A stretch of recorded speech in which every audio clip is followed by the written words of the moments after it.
I ended up going to Columbus and meeting some great people, Yeah. right, that are still in my life, that are actually helping me along my career. So if I hadn't have made that move, right, then I would have potentially missed out on opportunities for me and my family. So I think that's part of it too. Is that there's a blessing in everything. If something doesn't go your way, all right, what's the perspective, right? What's the positive in the situation? And I think that mindset helps push things along, Yeah. in things I do and things we do.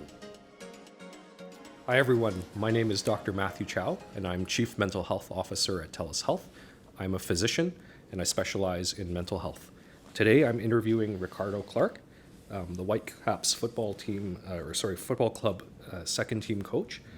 I had a chance to just chat with you a little bit outside about your own, professional career, the experience that you've had, and the pressure that faces, young players today. Maybe we can start with that, because today we're going to be talking about mental health, and mental health and pressure are kind of pretty tightly linked. So maybe let's talk a little bit about the pressure your players feel and what that's like. Maybe you can describe that to us. Yeah, I think the pressure. I think that the pressure to perform, obviously, is something that I've noticed some players experience. Right, the pressure to perform in order to be a professional soccer player. Right, obviously, on some level, only a certain amount make it. Right, I think back in the day they used to say 0.001% of players make 0.001%. it. Wow. Some crazy stat like that. So obviously not everybody's going to make it, right? So, and I think a lot of these kids understand that, right? Especially as they get higher and higher up the ranks and they see some players sort of drifting out and some players actually making it, right? And then, again, the pressure to actually make it and to perform in the moment, I think is something that I've noticed some players struggle with. So. And you've experienced that pressure yourself personally, right? You Yeah. played professionally for 15 years. What was that like? Like, how did you cope with that? Yeah, I think there's a lot of pressures that I experience, right, where it's a pressure to perform, to make it, to be a professional soccer player, to have a successful game, whatever it is. I think in regards to like my path and how I became a professional soccer player, more times than not, I wasn't really focused on that end goal. Yeah. Yes, I wanted to become a professional soccer player, but for whatever reason, I was more focused on the day to day, right? In how I was becoming better, in how I was training every day, in enjoying, I guess, the process, but enjoying the moment because I always loved the game, right? Again, that probably wasn't how I was every single day, but I think more times than not, that was kind of my approach to the game and hopefully being the best player I could be, if that makes sense. Yeah. Yeah. Let's focus on that, because it seems to be like a superpower there, like focusing on the day to day, right? Instead of just the big end goal and worrying about like the 0.01% or 0.001%. So tell me more about like how'd you decide that the day to day is what you would focus on? What was important to you? Honestly, that's a good question because to some degree I felt it came natural. Yeah. Right, and maybe it was just part of my upbringing, part of the influences I had in my family. Thankfully I had an older brother. Thankfully I had a father who sort of gave me fairly good guidance, I say, and all that. And I think, for one, having faith, right? Having faith in the fact that, there's, my father grew up very religious, Yeah. right? Um, went to church every day, encouraged us to go to church, um, and established, I would say, a fairly good foundation for me and my family. Um, as I got older, obviously, I try to find my own truth, and maybe I don't carry the same exact beliefs as my dad, but I say there's a fairly firm foundation there. I would like to think so. Relatively good foundation, right? Of having faith that, you know, whatever happens, whether it's good, whether it's bad, maybe there's a higher purpose to it. Maybe there's something there that, how do I explain this? That is in some ways out of your control, if that makes sense. If that makes sense. So, so, yeah, with all that, I think so long as you're putting the energy in a good manner, in a good way, right, I think you can be at peace with what happens, right? And I think ultimately that's what mental health can be about, being at peace about what's going on in your life, whether it's good, whether it's bad, but also being in the moment. I think that it kind of wraps around to maybe those two things for me that help me sort of focus on that day to day to reach that end goal, if that makes sense. It makes a lot of sense. I think you're sharing some really critical points about mental health. So I'm a mental health doctor, right? And so I've treated thousands of people with mental health conditions, and so that's one way to deal with mental health is through treatment and therapy and counseling and things, and that's certainly something that TELUS Health does. But what you're talking about is really important too, because I heard you talk about a bunch of different things, like having a purpose. Mm-hmm. I heard you talk about that. I heard you talking about spirituality and faith. Mm-hmm. And you know what? For a lot of people, that's a really critical part of mental health, mm-hmm. right? Is having something to believe in, something bigger than yourself. It sounds like that was important in your life, and maybe that's changed and evolved over time, but it still sounds like it's something that's there for you and is important for your own like well-being. So that's great that you've shared that. Can you talk about a time when maybe you've had to help a player, a colleague, a team member, go through a tough time, with their mental health, and what you did to try to support them? Yeah, I think on a number of occasions, like I mentioned before, there's the players feel that pressure to perform because they want to make it so bad. Yeah, it's a heavy weight, isn't it? Yeah, and you could see sometimes in their performance, whether it's anxiety, whether it's nervousness, they're stressed in moments that it takes them away from the ability to perform how they want to perform. I'd say, a couple players come to me, they come to other coaches for advice, in what they're dealing with. And we try to coach them the best we can in regards to their mindset, right? And like we talked about before, it's doing the best we can, doing the best they can, like we mentioned before, just to focus on that day to day and the process of it. And I think for them, it's about balancing, okay, yeah, we do have an end goal, we have that in sight, but also the steps that it takes to get there, right? And you don't get too caught up in this, right?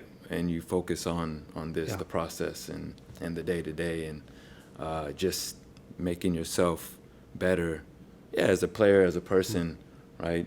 To hopefully reach that end goal, and also being at peace with the fact that, okay, if I've done everything I can within these steps and I put in an honest effort within that, I can be at peace, or they can be at peace that whatever happens, right? But so long as they're putting for the most part, the right type of energy into everything, that's all they can do at the end of the day, right? So I think that sort of mindset is what I try to encourage in the players. You mentioned a couple of words I thought was interesting. You talked about anxiety or feeling nervous. Mm-hmm. Do you think people are more willing to talk about that kind of thing these days? Because I know, when I was going through medicine, people didn't like talking about mental health.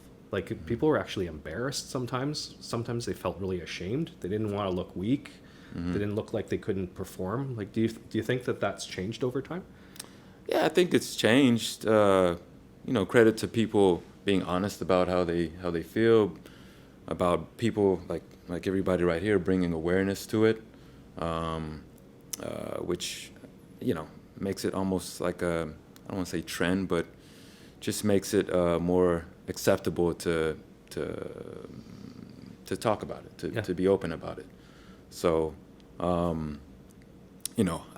feel like personally I grew up in a generation where, in an environment where, you just have to get on with it, which is good in some ways, but maybe detrimental in some others because you're probably less open to, like you said, express those types of things, and yeah.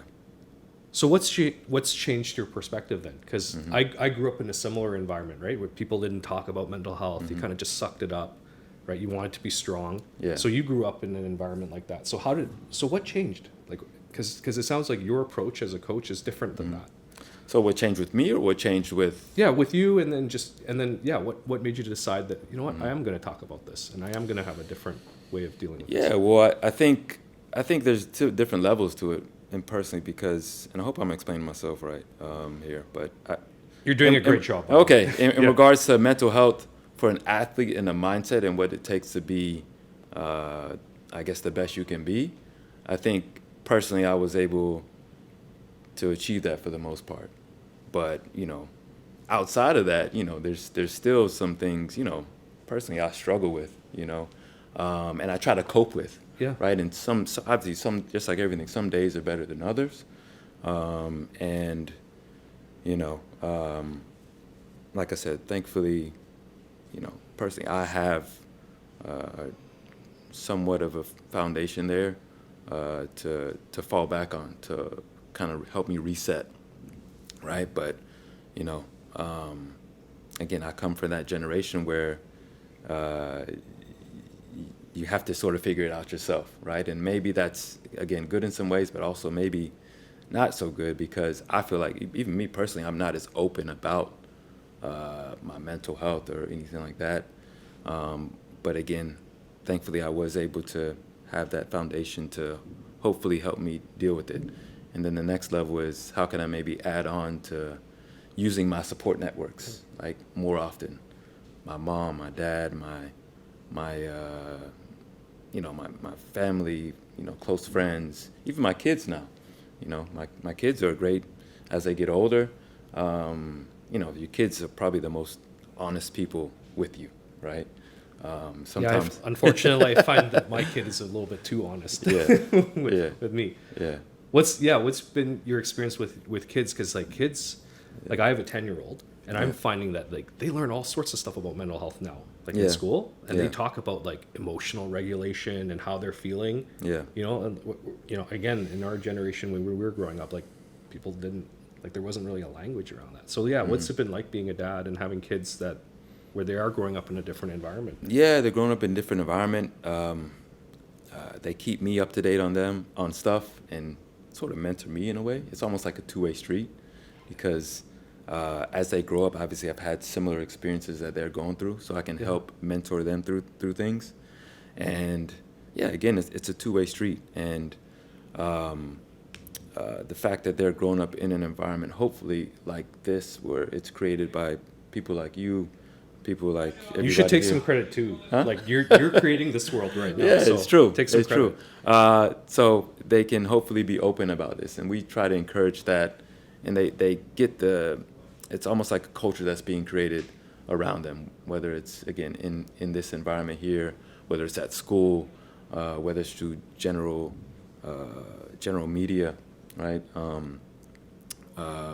It seems like they're, again, hopefully embracing that and able to cope with it, not only through themselves and having a foundation, but also through other sources outside of the home and things like that. So you have a neat perspective on the next topic I want to talk about, which is is the media and online.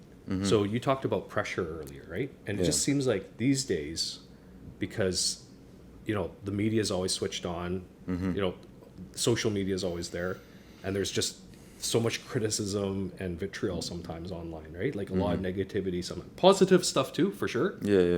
But some negativity, and so you have this unique perspective because you're a coach and you're a dad. Yeah. Like how do you help your players? How do you help your kids even deal with all the stuff that goes on online, like this added pressure, this added weight from that? Yeah, we just, me and my wife try our best to help them understand what it is, and I don't even know if I grasp fully what it is, but I at least try to give my I'm working on it, my too. insight. I always say a picture tells 1,000 words, right? And, when you look at a video or a picture of something on social media, especially like when it relates to the soccer environment, because my son is a player, and he aspires to be a professional player one day, right? So if he sees a video of, a player scoring a goal and his name being in the highlights, in those social media posts or whatever, right? I think sometimes, and this probably relates to a lot of the kids as well, they feel that pressure because it's almost like, oh, he's scoring, his name's out there in the media, he's getting the hype. What am I doing?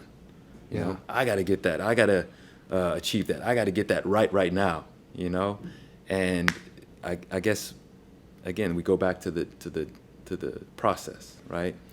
And taking it for what it is, helping him understand that, okay, first of all, that's somebody else's life. That's somebody else's path. That's somebody else's doings, right? That they're trying to do. Okay, you need to find your path, right, and find your process within everything, right, and control what you can control within that. And again, with social media, we try to get them to understand that sometimes it's a total different reality, right? Again, a picture tells 1,000 words, right? It's not the actual reality of what's going on. Maybe somebody interprets that one post a different way than another one interprets it, right? And I think they have to understand the context of what's going on in these social media posts and everything that's going on there, right? And understand that, okay, there's another reality outside of what's going on in the social media reality. Yeah. Does that make sense? I feel like I'm a little bit vague at times, but Well, I don't know if I'm explaining myself the right way. It actually goes back to an earlier thing you said, right? Like it's not just about the end goal, right? It's almost like in a way you're saying that social media post is that's just the end part, right? Like you don't know all the steps that led up to that, Yeah. right? And so, you're saying like for young players sometimes there's an added pressure from what they're seeing online to like perform, to meet that standard, and I guess in a way you're saying like, well, first you got to take each step at a time, right? You still got to focus on your day to day. You still have to focus on your path, and everyone's paths. Sounds like you're saying everyone's path's different. Yeah. Everyone has their own kind of unique path, and I guess as a coach, you help them figure that out. Yes. Get to where they need to be. Yes. Do you think that there's enough support, like mental health support for players these days, for people in high level sport? I think there is.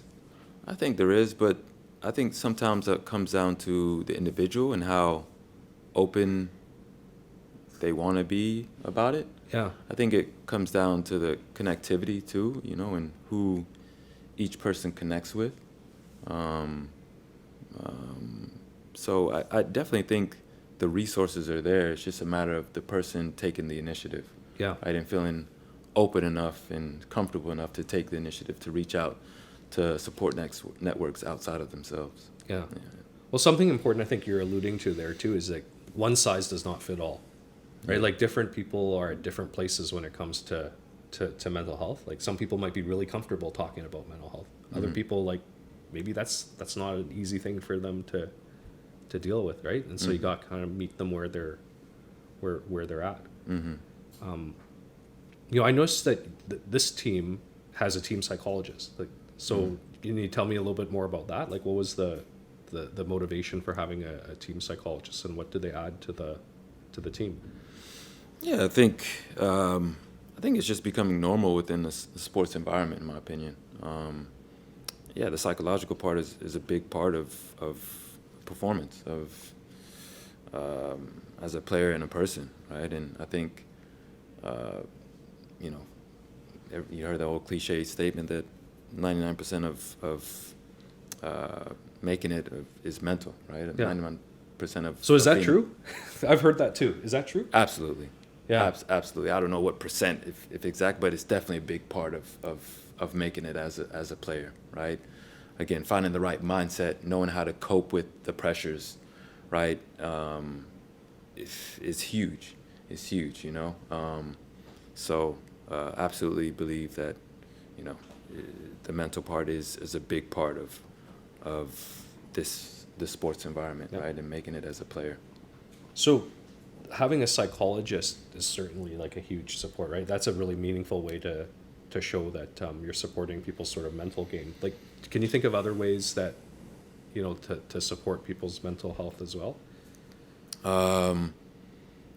Yeah, I think finding methods to cope with the ups and downs of mental health, right? Like how do you do it in your life? Like when you're Mm. like if because you had a 15-year career playing professionally, so I'm certain that you had your ups and your Yeah. downs. So how did you deal with the downs? How'd you overcome those? The downs, man, just first of all having like a I guess a proper reflection time.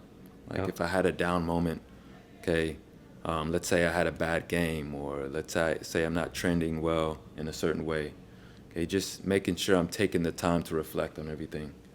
Make sure I'm taking the time to watch video. Making sure I'm taking the time um, to utilize my resources within the environment, to kind of see what I'm missing, right? See what I need to add to my game, or to my routine, right, or to my regimen.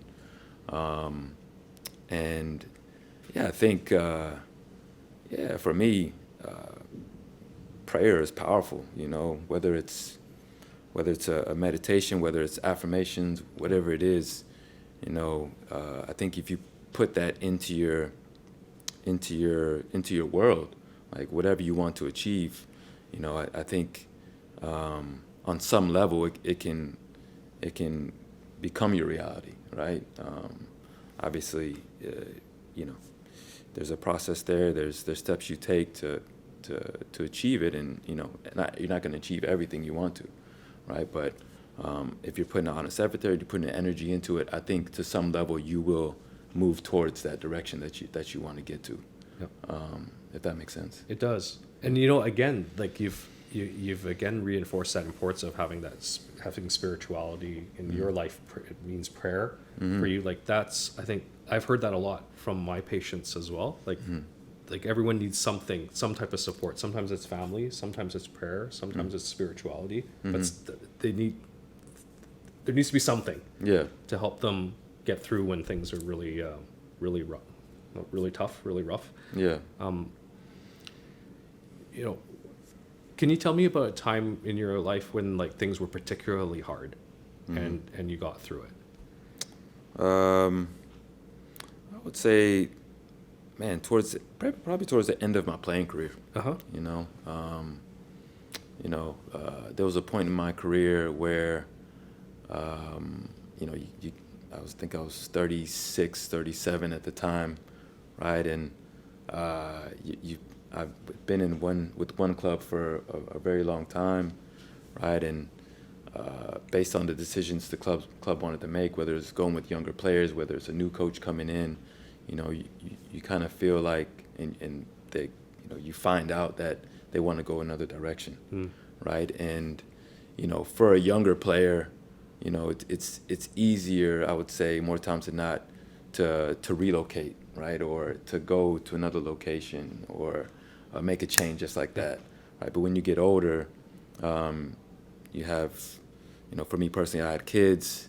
They were settled. They were in a routine, right? Then you get to the point where, okay, do I retire, right, and stay in my comfortable situation, right, or do I relocate and move because there's another opportunity, right? And what do I do then, right? Do I leave my family in the place I was at and go by myself? Do I take my family with me? So those are decisions I had to make towards the end of my soccer career that were a little bit stressful in some moments, not only for me but for my family in general. So yeah, I was around 36, 37. Ended up deciding to carry on with my career and moved from Houston to Columbus, to be specific. Right, spent 2 years in Columbus. Actually ended up leaving my family in Houston. Right, the kids were settled with school, with activities. I didn't know if I'd retire and then come back. I didn't know if I'd play for 1 or 2 more years. So there were so many what ifs to the situation, right? And within that, this you're away from your family, you're away from your kids. You're not be able. You feel like you're not able to be the influence you were by being with them day to day when I was back in Houston, right? So yeah, that was a stressful and challenging moment for me and my family, and we did our best to cope. We tried to make the most out of the situation. Come the summertime, okay, everybody's moving up, during that 3-month time when the kids are out of school. During spring break, during the breaks that the kids have in school, right? We bring the family up. We try to make the most out of the situation, right? And I think at the end of the day, we're glad we did that. It was a tough time, but I think personally, I got through it. Personally, or as a family, we got through it. And I think when we reflect on it, we actually grew as people. Whether we made mistakes in the moment, whether things were perfect or could have been better or weren't as good in moments, we learned from it and we grew through it. And I think it made us better as people. It made me better as a person, and it made us better as a family. And it made us realize that, to be honest, that we would never do that again. Fair enough. If some opportunity comes up for my career, we all move together, right? And I think we had to go through that moment to grow as people, right? For hopefully for the betterment for us as a family for the long term. But with that, sorry, I'm rambling a little bit. Not at all. I think it's a higher purpose, right? Because I ended up going to Columbus and meeting some great people, right, that are still in my life, that are actually helping me along my career. So if I hadn't made that move, right, then I would have potentially missed out on opportunities for me and my family. So I think that's part of it too, is that there's a blessing in everything. If something doesn't go your way, all right, what's the perspective, right? What's the positive in the situation? And I think that mindset helps push things along, in things I do and things we do. Well, you're reminding me of something we talk about a lot in mental health. We call it growth mindset, and you are living it, right? Like, you had a tough decision to make about whether to move or not. You made that decision, and even though you're telling me right now that you probably would have done it differently, at the same time you're also talking about all the positives. Like, you learned, you grew, your family grew. You learned more about your preferences as a family, but you also met some great people that continue to be in your life. Like that's the epitome of growth mindset, and that's so important actually for mental health. The opposite of growth mindset is a scarcity mindset, and that's when you're like basically always worried that like any decision you make is going to be wrong, and you're focusing on the negative, and you're kind of feeling like it's all or nothing. Whereas I feel like your attitude is more about like, hey, what can I learn from this? How can we grow even as a family, which I think is awesome. That I'm so glad you shared that example. That's a great example, I think, of a tough situation that you guys figured out what to do, and then you grew as a family. How old are your kids now? Oh, my kids are 14 and 16. 14 and 16. Oh, everyone that has teenagers through the pandemic should get a medal.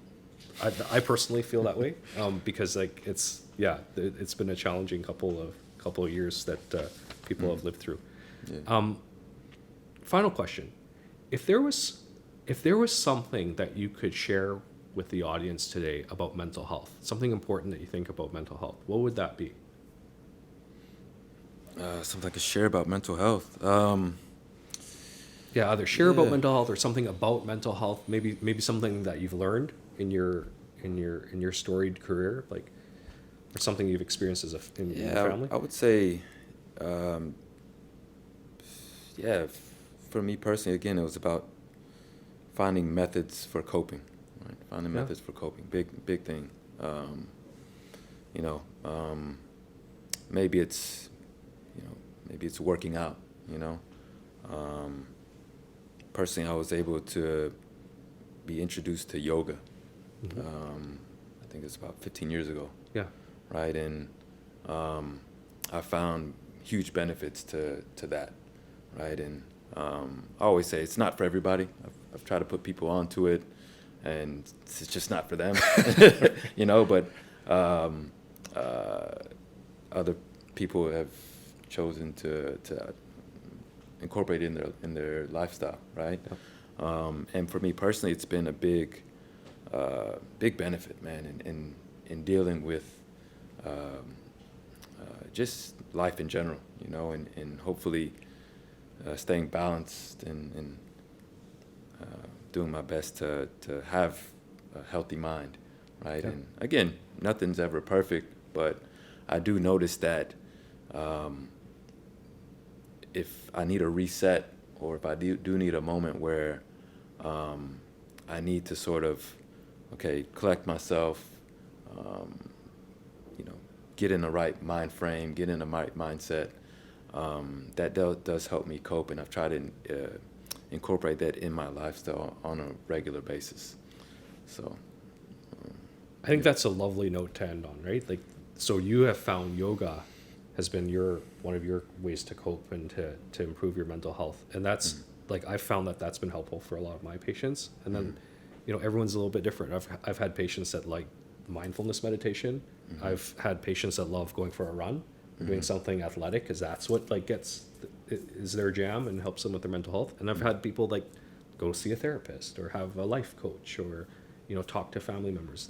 Some people you've talked about spirituality a lot today, which I think is really critical for a lot of people too. So I think that's a great note to end on, to talk about everyone needs something to support their mental health. So my name's Dr. Matthew Chow. I'm a physician. I'm Chief Mental Health Officer at TELUS Health. I've just interviewed Ricardo Clark, Whitecaps football club second team head coach, and just a lovely human being, an awesome human being that's been through a lot and helps a lot of young players reach their full potential every single day.